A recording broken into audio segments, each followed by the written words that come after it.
এর মাঝে অনেকদিন কেটে গেছে, তের সাথে দেখা হয়নি। কাজের চাপে মাথা ঘেটে ঘ হয়ে গেছে। আজ এতদিন পর তেকে দেখে জাংকুক একটা ঘোরের মধ্যেই চলে গেছে। এক দৃষ্টিতে তাকিয়ে আছে সে তের দিকে। কি সুন্দর আঙুল উঁচিয়ে ফুচকাওয়ালার সাথে ঝগড়া করছে, রেগে গিয়ে গাল ফুলাচ্ছে বাচ্চাদের মতো। মাঝে মাঝে কোমরে হাত দিচ্ছে, আবার ফুচকা খেতে গিয়ে ঝালে হাঁসফাঁস করছে বাচ্চাদের মতো। এই বাচ্চামোগুলো যেন জাংকুকের মনে ধরেছে বেশ। সুগাও সেই দিকে বড় বড় চোখে তাকিয়ে বলে, কি মেয়ে রে ভাই, গোটা ইন্ডিয়ার লঙ্কা একা শেষ করেও বলবে ঝাল কম। সত্যি এই মেয়েদের বোঝা মুশকিল। জাংকুক আনমনে বলে উঠল, এই মেয়ের যে মুখ ভালোই চলে এটা তো জানা কথা। সুগা ভুরুকুচকে বলল, তুই কি করে জানলি যে ওর মুখ ভালোই চলে? ওকে চিনিস নাকি তুই? জাংকুকের হুঁশ ফিরল। ওর মনে হলো এখনই সব কথা বলা উচিত নয়, তাই একটু রয়ে শয়ে ভারী গলায় বলল, যেভাবে জোরে জোরে ঝগড়া করছিল দেখে তো সেটাই মনে হচ্ছে। এবার আমাকে জেরা করা শেষ হলে চল কাজে যাই। সুগা মেকি হাসি দিয়ে বলল, আরে হ্যাঁ হ্যাঁ, আমি তো কাজেই যাচ্ছিলাম, কিন্তু যেভাবে তুই না মানে আমি দাঁড়িয়ে পড়লাম ওই আর কি। হিহিহি। জাংকুক এবার রাগে কটমট করে তাকিয়ে হনহন করে চলে গেল। সুগাও জিভ কামড়ে তাড়াহুড়ো করে জাংকুকের পিছু পিছু হাঁটতে লাগলো, না হলে জাংকুকের বেশি মাথা গরম হয়ে গেলে সামলানো আবার মুশকিল হয়ে পড়বে।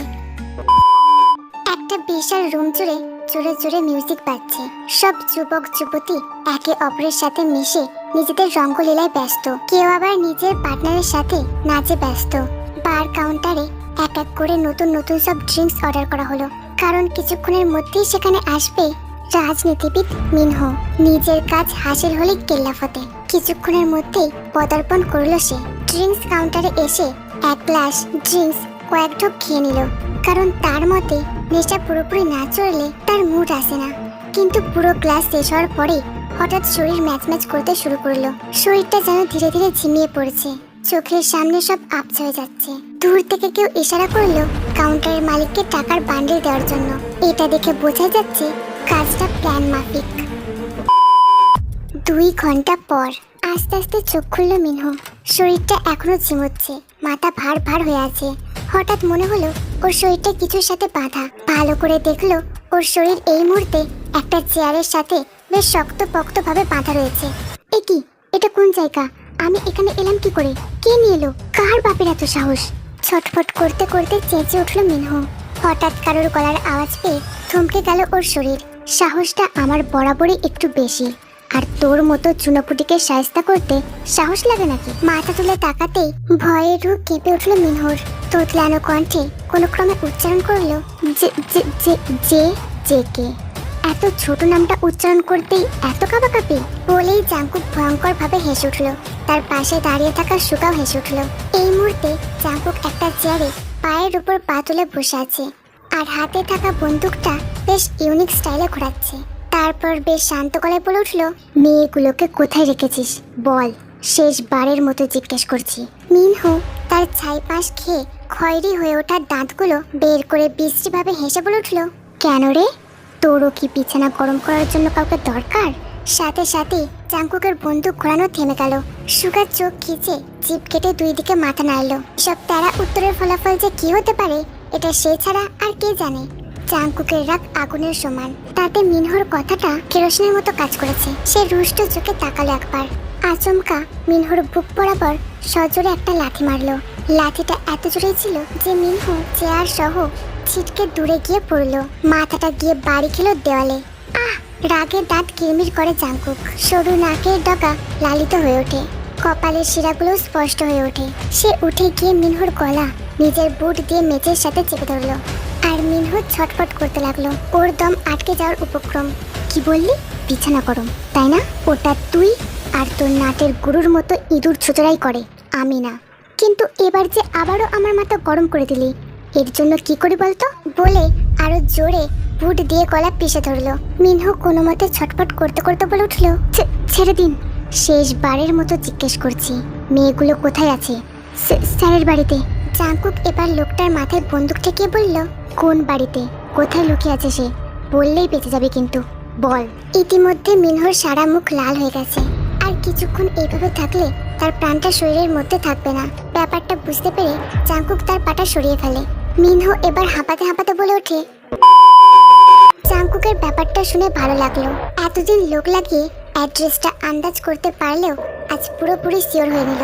একটা লম্বা শ্বাস ফেলে বন্দুকটা নিজের কপালে ঘষতে ঘষতে বলল, কিন্তু মেয়ে নিয়ে যে নোংরা কাজগুলো করছিস তার কি হবে? বাইরে ভদ্র পলিটিশিয়ান আর ভিতরে যৌনতার নিত্য নতুন খেলোয়াড়। তুই নৌকায় পা দিয়ে চললে তো জলে ডুবতেই হবে। বলেই ওর গলাটা আবারও পায়ের বুট দিয়ে পিষে ধরলো।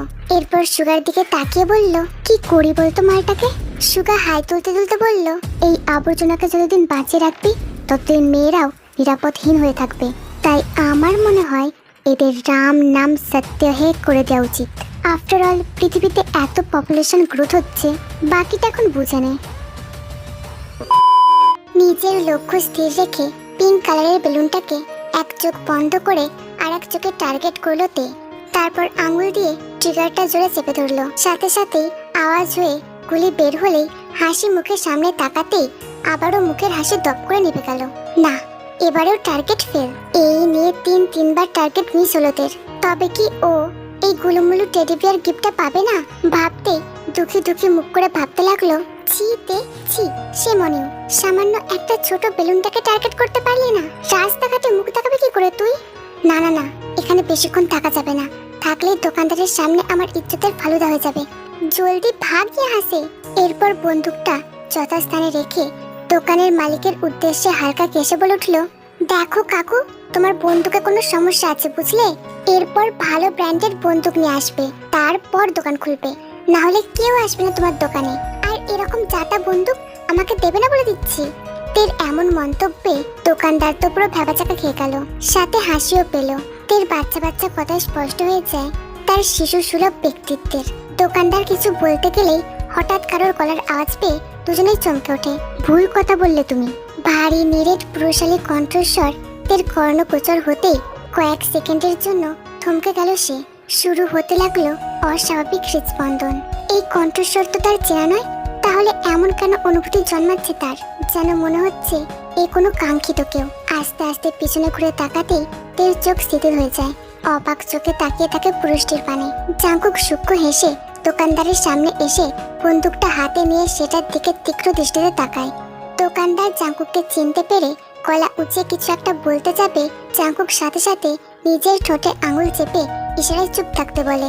তের ব্যাপারটায় কেমন যেন সন্দেহ হয়, পুরো কুচকে তাকিয়ে থাকে। সেটা দেখে জাঙ্কুক মৃদু হেসে বলে, একটা কথা জানো তো, বন্দুকের নলেই ক্ষমতার উৎস।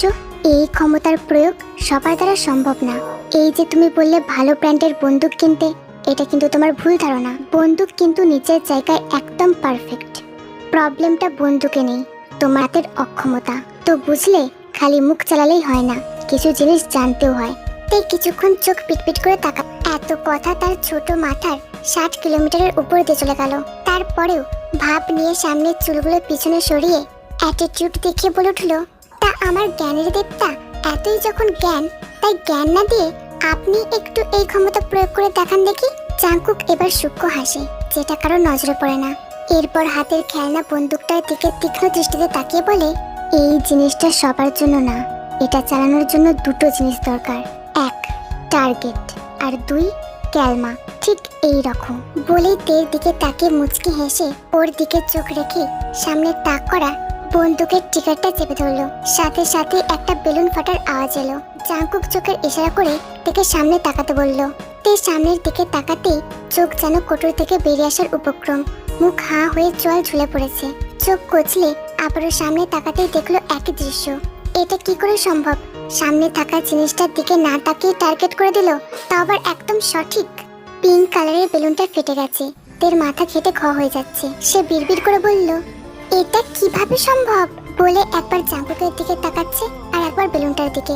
ভাবতে ভাবতে মাথাটা এলোমেলো হয়ে যাচ্ছে তার। তের বিড়বিড় করে বলা কথাটা জাঙ্কুকের কর্ণগোচর হলো কিছুটা, তবে সে কিছুই বলল না, শুধু বাঁকা হাসলো। যে সারাক্ষণ বন্দুক নিয়ে খেলা করে, তার কাছে তো এই সামান্য বেলুন ফাটানো নুড়ি পাথরের মতো ব্যাপার। বেচারি দেখি আর সব জানে, জানলে হয়তো হাঁটু সহ সারা শরীর কাঁপাকাঁপি শুরু করে দিত। আমার গিফট। আজ্ঞে স্যার। বলেই একটা টেডি বিয়ার জাঙ্কুকের হাতে ধরিয়ে দিল দোকানদারটি। জাঙ্কুক আর চোখে তাকালো তের দিকে, কেমন করুণ চোখে তাকিয়ে আছে সে। ওকে, আসছি। এই শুনছেন? বলেই তে ছুটে গেল জাঙ্কুকের কাছে। তারপর বাচ্চাদের মতো মুখ করে বলল, আপনার টেডিটা আমাকে দিন না প্লিজ। আমি জানি এটা আপনার গিফট, কিন্তু আপনি একটা দামড়া লোক হয়ে এই টেডি নিয়ে কি করবেন বলুন তো? এটা আমাকে দিন না প্লিজ। জাঙ্কুক সরু চোখে তাকালো। এই মেয়েটা বাচ্চাদের মতো হলেও কথাগুলো মোটেও বাচ্চাদের মতো না। একটা শর্তে দিতে পারি। এই নে তোর টাকা, আর বিদে হয় এখান থেকে। নিজের গায়ে শার্ট গলাতে গলাতে বিছানায় বসে থাকা মেয়েটার উদ্দেশ্যে বলল। তারপর একটা টাকার বান্ডিলের সুটকেস ধরিয়ে দিল। এতক্ষণ মেয়েটা এই অবৈধ কাজের শিকার হচ্ছিল। মেয়েটি কোনো মতে তার গায়ে পোশাকগুলো চড়িয়ে নিল। চোখ মুছে শুকনো মুখে সুটকেসটা নিয়ে বেরিয়ে গেল। এ থেকে বোঝাই গেল সবকিছু তার ইচ্ছের বিরুদ্ধেই করা হয়েছে।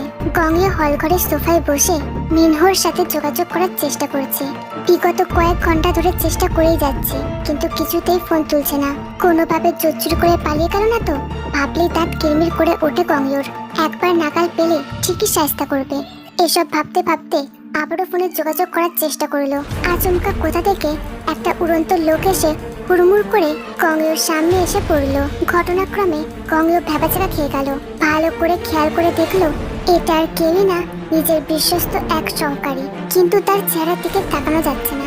বুকে আর কপালে গভীরভাবে গর্ত হয়ে আছে, যেন পরপর কেউ গুলি চালালে যেমনটা হয়। গলাটাও গভীরভাবে চিরে দেওয়া হয়েছে কোনো ধারালো ছুরি দিয়ে।